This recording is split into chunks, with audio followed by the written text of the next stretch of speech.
Qarabağın səfalı güşələrindən olan Tərtər rayonu ən qədim yaşayış məskəni olub, dağ ilə aranın qovuşduğu ərazidə yerləşir. Bura təmiz suyu, saf ab-ı havası, zəngin təbii sərvətləri ilə fərqlənir. Bu gözəl məkan coğrafi mövqeyinə, tarixi abidələrinə, təbii sərvətlərinə, yaşıllığına, əhalisinin qonaqpərvərliyinə görə seçilib.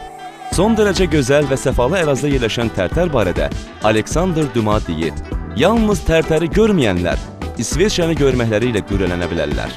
Tərtər qərblə şərq arasında karvan yolunun üstündə yerləşdiyinə görə bura ətraf məntəqələrdən sifariş və məktub göndərmək üçün çoxlu çaparlar gələrmiş. Məhz buna görə Tərtər keçmişdə çaparxana adlanıb. Bəziləri isə rayonun keçmiş adının çəpərxana olduğunu iddia edirlər. Bunu isə Tərtərin sıx meşələri, ağacdan çəkilmiş çəpərləri ilə bağlayırlar. Bəs Tərtər sözünün mənası nədir? Rus mənbələrinə görə Terter oba mənasını verir. Bu da Tərtər etnonimindən və oba sözündən götürülüb.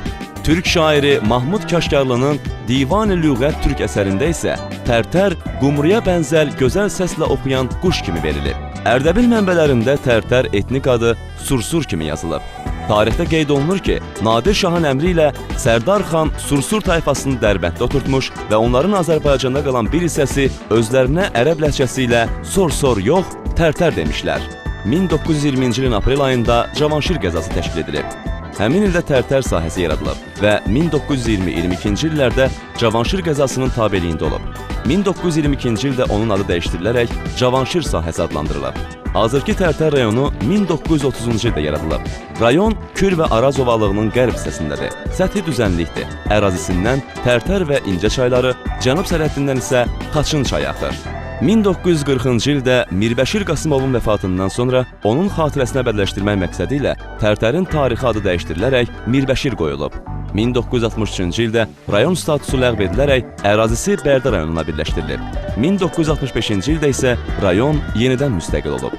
Sovet imperiyasının süqutundan və Azərbaycan müstəqillik qazandıqdan sonra 1991-ci ilin fevral ayında rayonun tarixi adı Tərtər özünə qaytarılıb. Rayon Ağdam, Ağdərə, Goranboy, Yevlax və Bərdə rayonları ilə həmsərhəddir. Tərtər rayonunda 24 tarix və mədəniyyət abidəsi var. Onlardan biri dünya əhəmiyyətli Tunc və ilk dəmir dövrünə aid Borsunlu kurqanlarıdır. Rayon ərazisində faydalı qazıntı olaraq neft, daş kömür, tikinti materialları, səpinti qızıl və s. mövcuddur. Tərtər rayonu Yuxarı Qarabağ iqtisadi rayonuna daxildir.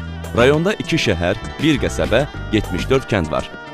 Tərtər rayonunun ərazisi 960 kvadrat kilometr, əhalisi 99.300 nəfər, telefon kodu 246, avtomobil dövlət nömrə nişanı 59, Bakı ilə Tərtər arasındakı məsafə isə 335 kilometrdir.